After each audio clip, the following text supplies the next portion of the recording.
Yo, yo, yo, yo, yo. MonsterStation.com people.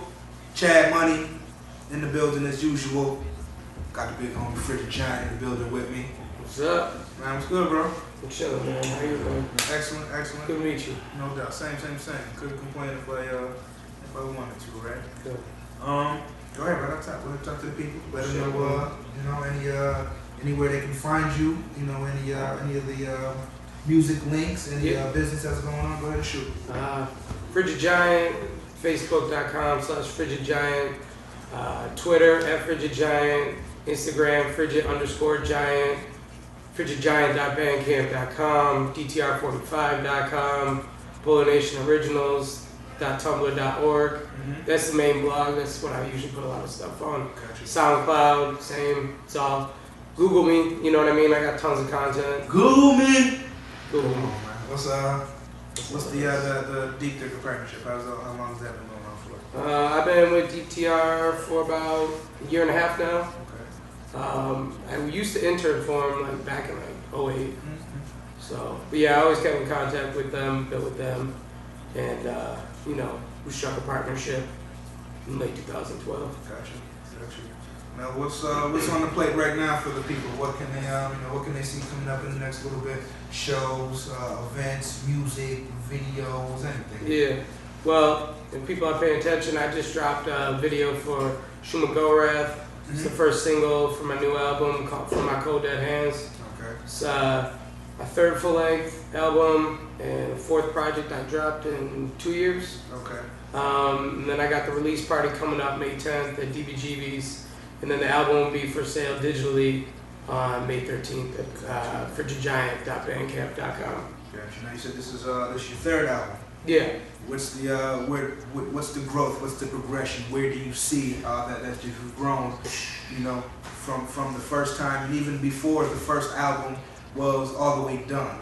Can you just speak to the growth that you've had? Man, growth has been exponential. You know what I mean? And especially with this project, I was so involved with it that I produced 5 of the tracks on there. There's 14 all together. I made a third of the album myself. You know what I mean?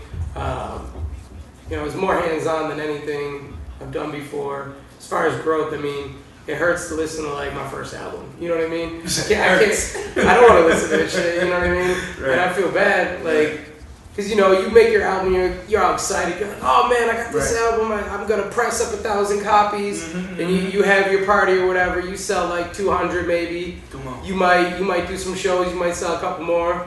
And then you go down in your basement one day and you just got a fucking box of CDs. Real shit. Real man. As far as the second album, even though I put it out 2 years ago, a lot of that content is like 3 years old, 4 years old. Yeah, like so obviously, I've never downgraded. I've only evolved into a better MC. I would say in the time between then, though, I put out an EP right after the second album. And that's when I was like, all right, I'm meant to like really do something this time. Right. So I just bodied every track I could, and then I was like getting hit up for features. Right. I spent 2012, 2013 just doing features. Right. And a lot of them are like just coming out now, you know what I mean? Like I just did this cypher track with these cats from Pittsburgh, Fort Worth, Texas, Columbus, Ohio, like all in one track. So it was kind of dope, you know what I mean? Like to get all these different MCs all in one thing, all representing different cities, but it was love, you know what I mean? The track was cool. Now you were telling me about off camera. We were talking about you performing in about over 50 cities. Yeah. And just speak to that a little bit. The love that that you get, the reception that you get when you go out of town. How it feels, and opposed to what you get when you're here. And then just how that makes you move. When you see the difference in the music culture, the way that people receive music. The different places that you've been, and how does that move you forward with anything that you do? Well, yeah, like hitting the road was really cool. Some places it's calm, it's collect. Other places it's like you're a big deal. They might not have like that kind of like thing going on. Like I remember. We did a show in Lexington, Kentucky. Yeah. Which was crazy, right? because there's like nothing there. And no offense to Lexington. I was going to say shout out to Lexington though. But we ended up going to this venue, and the venue was like sweet. You know what I mean? Like it was big. They're like, oh yeah, we got Juicy J coming next month. I was like, dope. You know what I mean? Right. So we do this show, and like, I don't know, man. My ego must have taken over or something. But like, I was like, yo, we're doing this, you know. So me and the dudes I'm on tour with, we all just start wilding out, you know. We're grabbing girls and stuff out of the crowd. Every dude in the crowd is just mad, you know what I mean? But these girls think we're like superstars. Right. And we're like, you know, we're rolling with that, you know what I mean? That's cool. You know, a lot of places are similar in some, and you know, similarities are the same. It's like, well, I mean, similarities are the same, of course. But I mean, like I got you. Okay, the way Buffalo is, like, every MC in Buffalo knows each other, basically, right? That's like the state of New Jersey. It's like hip-hop scene. You have, like, people in Trenton, and people in Atlantic City, and people in Asbury Park, and Brick, and Camden, and all these dudes know each other. They all go to the same shows, even if they're, like, an hour away. Like, their circle is statewide, and it's crazy, because, like, you know, thankfully, I mean, I get to go and do shows with these people, and, you know, they show love. But it's pretty much like the same kind of atmosphere, you know what I mean?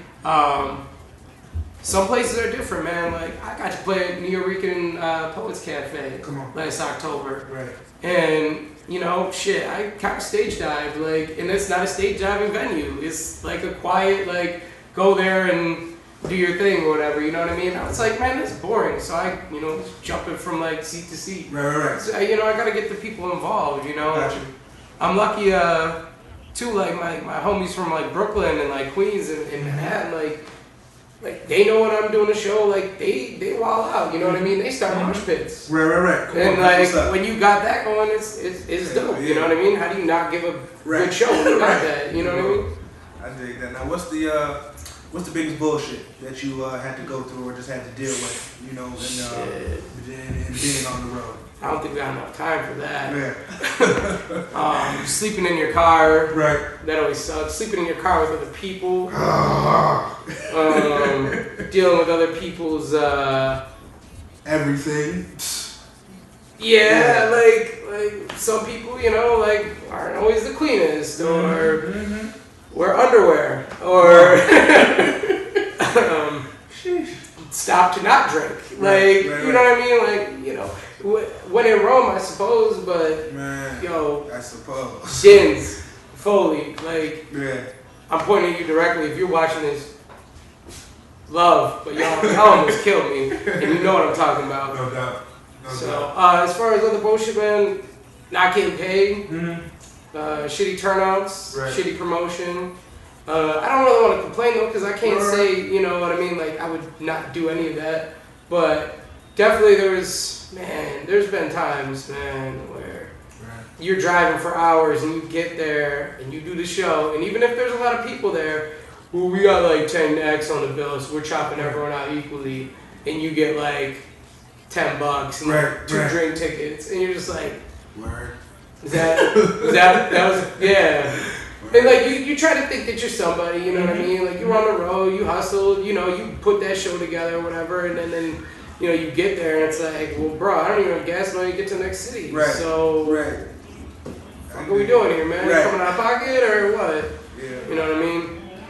It's kind of like, I don't know. That's probably the worst part, is just not getting what you think you're getting. Right. Sometimes it's love, man. Sometimes you get there and like, yo, we got a hotel for you. Right. I must say, it's better than expected. There's food, and we're paying you double what you thought you were getting, and that's, you know, you take those in. You might sell a bunch of merch, and you feel good, you know. But yeah, it's a, you know, you give and take, man. It's all about balance. I definitely take that. Now, what do you feel about the state of the female MC? Go with it. Shit, there's some female MCs, a lot of female MCs better than a lot of male MCs. Like, I don't think that there's an issue with that. You know what I mean? Like, if people, I take that back. One of my favorite rapper is Sean Price, right? Come on. Sean Price is like, I don't fuck with female MCs. Yo, I still fuck with Sean Price, but I'm still gonna listen to Jean Grey. You know what I mean? There's fucking Jamie, JG. She dope. Like, I'll give her credit for that. I seen her the one day. I was at a show. I seen her and I was like, yo, your shit was dope. You know? Yeah, I'll give Dap where it's due. That's JG. Yeah, You know what I'm talking about. For real, nah. Yeah, Rhapsody's on her shit. Yep. Real shit. What was the chick's name? Mystic? Was that it? From back in the day? I don't know. I think she was from the Falls too, and she actually had like a decent record deal. But no, whatever. Let's jump on that. Yeah. Decent record deal. What is a decent record deal to you? What are you willing to accept at this point, or is it just straight indie route? Go ahead and give us some some promotion, some distribution, maybe something like that. Or are you looking for the 360? Are you looking for just a straight up artist deal? What is it that would get you to be comfortable with signing with someone? Distribution. I mean, independent's probably the way to go, at least for someone like me and like the kind of music I make, because times are different. You know what I mean? Like, you're not signing $1 million record deal, getting your advance, making your album, and it's gonna go out there and sell 1 million records. That's really not how it is anymore. Most artists, like, they sign a deal and they don't even have to put out an album, or if they do, it's for free.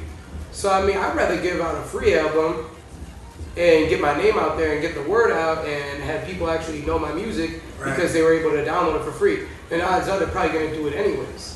Now, would I sign a deal? Oh yeah, I definitely sign a deal. Why wouldn't I? It'd be like dumb not to. But it had to be right. You know what I mean? Right.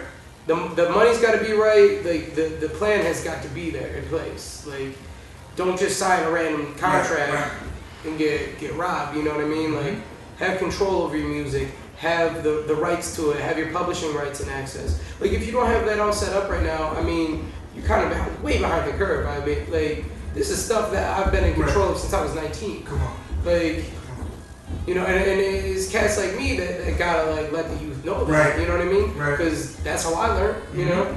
I did a public access show, and the lady that ran it, she was like, "You got ASCAP?" I was like, "Nah." She's like, "Get ASCAP." Right. So I did, and I published the songs that I performed on the show. It was a public access show, and I got a check from ASCAP. Right. It makes sense. Simple as that. Yeah, if your music gets played and you have it published and it gets on public forum, talk that shit. You are getting money that you earned, period, reserved. Right. So do it right. Don't bullshit.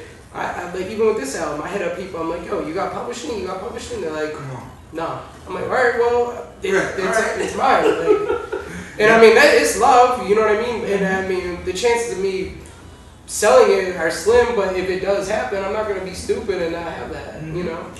And it's as simple as typing it in, registering with the company and typing it in. They get a percentage, you get a percentage. It's better than nothing. Right, better than nothing. Say that shit good. Now let me ask you, with you being, in Buffalo, and with you not being black, how do you feel that or do you feel like there's more that you have to do in the way of proving yourself and breaking negative stigmas on both fronts and getting people to actually hear the music, understand the music, and respect not the person, but respect the place that it's coming from? Well, I think if color is still an issue or perception, then I probably don't want to address you anyways.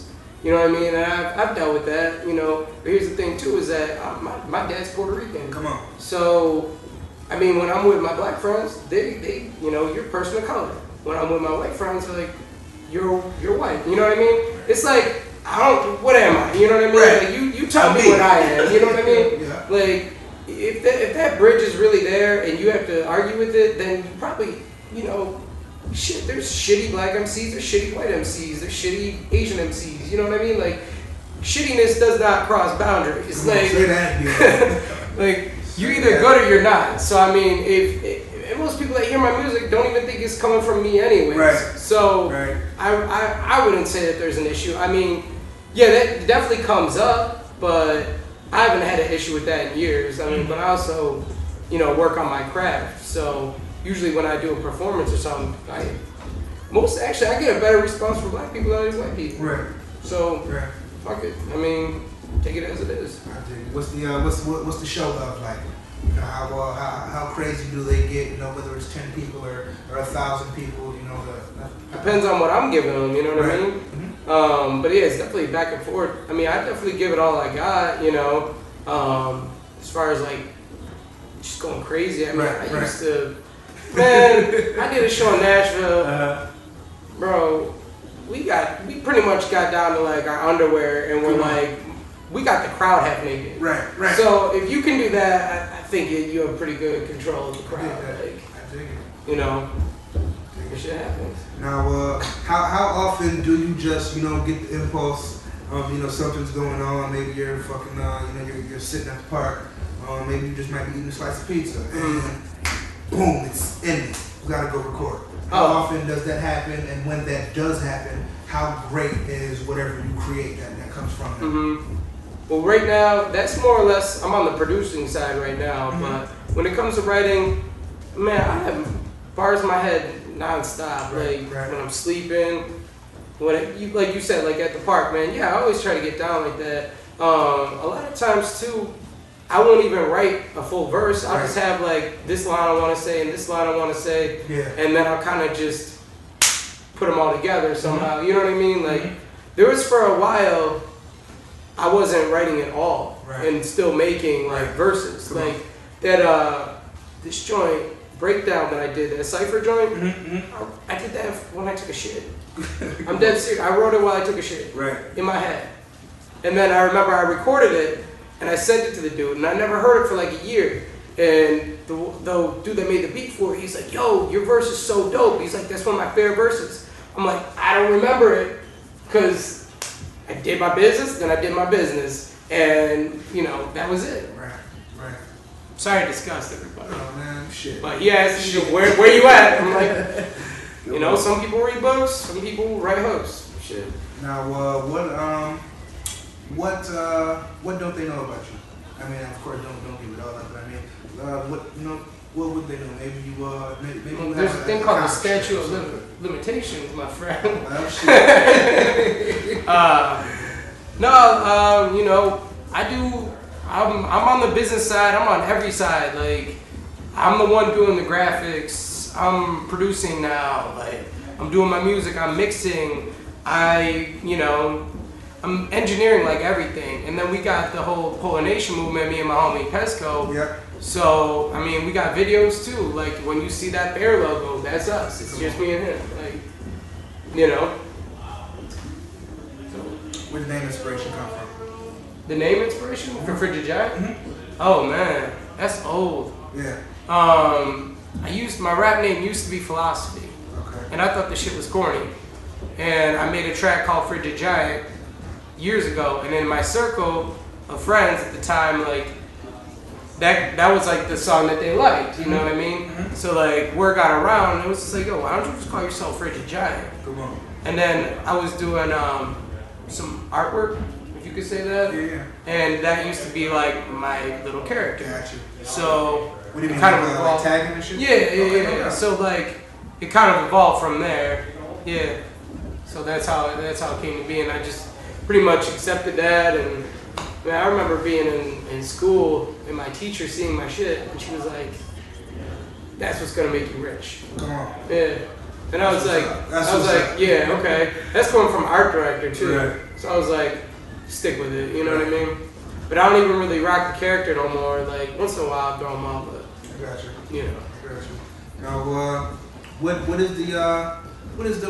what's the Buffalo music scene? You know, and I mean strictly Buffalo, and then the local music scene as far as, you know, outside of the Western New York area, and then the underground music scene as a whole. You know, how do you feel about each of the three, and your place in each of the three? So wait, the underground scene, the Buffalo scene, and what else? The Western New York surrounding areas. You know, the people that come from the Jamestowns or the Rochesters, or, you know, and then just what we see every day from a underground standpoint. You know, like a Troy Ave or somebody like that. Yeah. What we get out of Buffalo.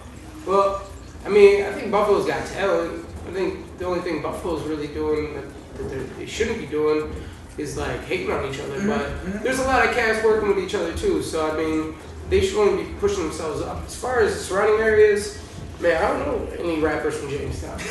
I don't. I mean, I know some cats from the Falls that do it, and you know, a lot of people are on like that like thugged out stuff, and you know, that's cool if that's what you're about. I mean, it's not my cup of tea. Don't shoot 'em up, bang bang. We ain't got no time for no shoot 'em up, bang bang. Like, if you ain't really doing it, then why are you making music about it? And even if you are really doing it, why are you making music about it? Statute of limitations, dude. Statute of limitations. So yeah, I mean, and then as far as the underground scene, I mean, it's crazy because I've seen people blow up. You know what I mean? I've seen people blow up. I've seen people break down. And you're gonna go one or the other, or you're just gonna quit. Come on. So if you have it in you, keep doing it. If you don't, you know, don't do it. Freaking get an accounting degree. I don't know. Real shit. What's the ultimate goal? What's the end game? And do you see yourself being closer to that? Like, you know, obviously closer to it than whatever you've been before. Yeah. But, you know, how far away do you see yourself from being whatever your ultimate goal is? I want to be on like the festival circuit. I want to be doing stuff like that. Where Woodstock Festival you're talking about? Like that type of deal? Like you know, like Soundset, Gotcha, you know, gotcha. like Rock the Bells, like Yeah. you know what I mean, like that whole kind of thing. Like, yeah, I want to be doing that. I mean, touring's cool. I could tour more. I want to do bigger venues. You know what I mean? Like, I want to get on a bigger national level. You know, I've like I said, I've gotten lucky that I've been able to tour. You know what I mean? Meet a lot of good people. Right. But at the same time, like, if we could just turn that up, like, that's what's up. And then I would like to just keep doing like the whole Polar Nation thing with the design and artwork and even producing. Like right now, I'm really into producing. Like, that's what's got my attention right now as far as the music goes. I just want everything to sound crisp, clean. Where can they check you for some beats, or how can they get at you to work on some production, or is it a personal relationship type? It had to be a personal relationship because the way I make beats is very. I want to work with the artist directly. Like, I don't want to just make a beat, put it out there, and be like, "Yo, you got it." No, like, I want to craft that sound with that artist. Right. And because you know, like, that's how I make my music. That's how I make music. I think a lot of No, it definitely is. It's just, you know, and that's another thing I don't like is like these people, like, you can go on forums and just get a random beat. You know what I mean? And then 8 other dudes come out with the same track. Right. I'm like, and then you what? mad. Yeah, man, hell yeah. Like, I don't know, maybe it's just the way I came up and like the people I came up with because, you know, like, we always made beats. And we did it like the traditional way. You know, we sample records. You know, I mean, I just started rapping over my own beats in the last like 2 years. And I've been making beats since I was 16. Come on. And I never put any of them out. Right. Now I'm comfortable, you know what I mean? I got you. So, it's never too late. Now, musically, who do you listen to on any level? You know, and I don't want to say like draw inspiration from. A lot of people they misconstrue that as stealing somebody's style. Yeah. But you know, when you're looking for something outside of yourself to go ahead and listen to from a strict music fan perspective, you know, who do you check for? Well, it all depends on like the time of day and the place. You know, if I'm at home, I'm sample digging usually, so I like to listen to like weird stuff, man, like out there, like records and not American in origin, right. as weird as it can be, because I'm gonna find something cool out of that. You know, if I'm in the gym, I need to hear something that's gonna boost me up. So I like Run the Jewels, Killer Mike and LP. It's a good album to work out to. It gets me pumped. Right. Man, that Mike Tyson album, the Sean Price joint, Mike Tyson. Like, I don't think there's a harder album than that. Like, I really don't. Like that's the homie, dude. Like, I know Sean Black. I don't know, but I met him a couple times, and like, yo, like, that's a legit dude. Like, that dude was in my apartment. He's legit. Like, he is who he is. You know. Plus, he just murders that shit. Like, talk about the evolution going from like monkey bars to Jesus Christ to Mike Tyson. Come on. Damn. Right. You know, I was always a fan of MF Doom. Mad Villainy is probably my favorite album, like, ever. beats, rhymes wise, it's just so good. My friends, man, I like listening to my friends. Shout out to Fortified Phonetics. Like, they make beats, they do solo, they rap, they produce, they do everything. They do it all themselves too. And like I said, they do it, traditionally. Well, yeah, traditionally. So I mean, I got respect for that. I mean, there's so many people. I feel like if I start naming names, I'm gonna leave someone out. Man, I'm a student of I'm an 80s baby, man. I like 90s hip hop. I like nowadays stuff too. And I don't like when people say like hip hop sucks now. Because if you think that, you're kind of dumb because there's so many dope artists right now, and they're actually getting shot. And hip hop just extends as a culture so much past music. Yeah. You know what I mean? Hip hop can't die. But you get some monotonous stuff here and there. I mean, we also had like the whole Nelly era, man. So that was tough, man. Man, listen, man. I tell people all the time, man. Nelly was one of my favorite artists, during that popular time, and it was for no other reason than he was giving you real music. He was giving you music, and he was giving you himself inside the music. Yeah, He was also making shit like it's hot in here, though. Man, listen, cool. And shit like no, he made millions of dollars off that. So give me 2 hairs, Yeah, like stuff that I wouldn't make. Yeah, but I can respect it if it's right good. on.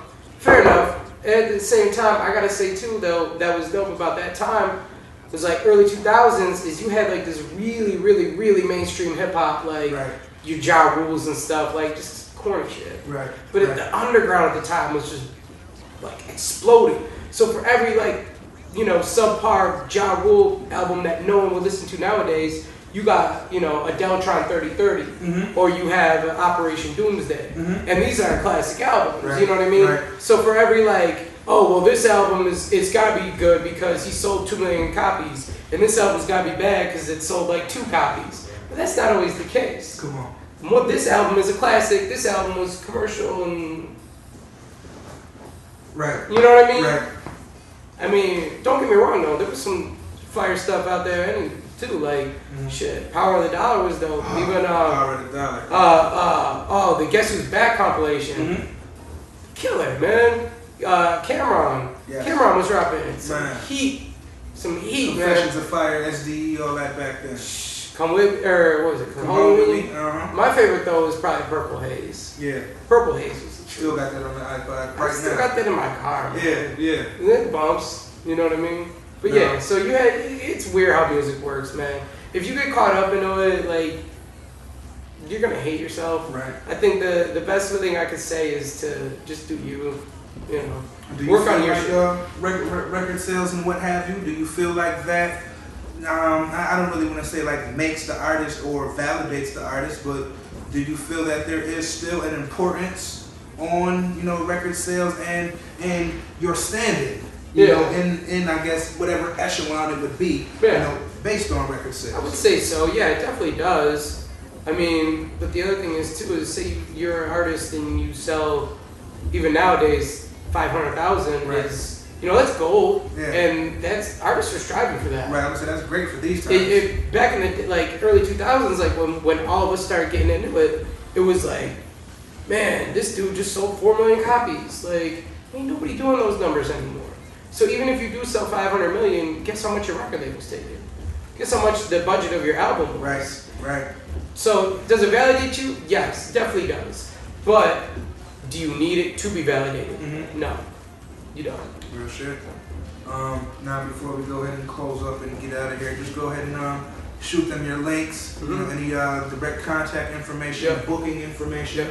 Anything like that. Yeah, for sure. All right. Once again, For My Cold Dead Hands comes out May 13th at frigidgiant.bandcamp.com. The release party is May 10th at DBGB's. We got Coleman Broski, DJ Matt Cut, MCKP. This shit's gonna be fire. Just come out, show up, show support. I'm gonna have some treats for people. You know what I'm saying? You can hit me up at Twitter, Frigid Giant, capital F, capital G. Instagram, Frigid_Giant. Facebook, Frigid Giant. Everything's Frigid Giant. Instagram, or not Instagram, I meant to say PolarNationOriginals.tumblr.com. That's the blog. Everything exciting is posted on there. Show dates, flyers, new music, videos. Everything. We keep up with it. Like I said in the album too, my man's like, we gotta build content. We gotta stack content. So the first song on the album, I'm like, you gotta stack up content. This is the album that'll crack a continent. Something like that. You know what I mean? Something to that extent. But yeah, just stack up your content. Videos, I got mad videos on YouTube.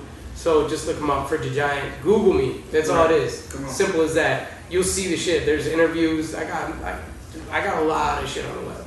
Like a lot. Like if I ever wanted to hide or go into witness protection, I'd be fucked. Like, let's be serious. Google me, Frigid Giant. It's cool.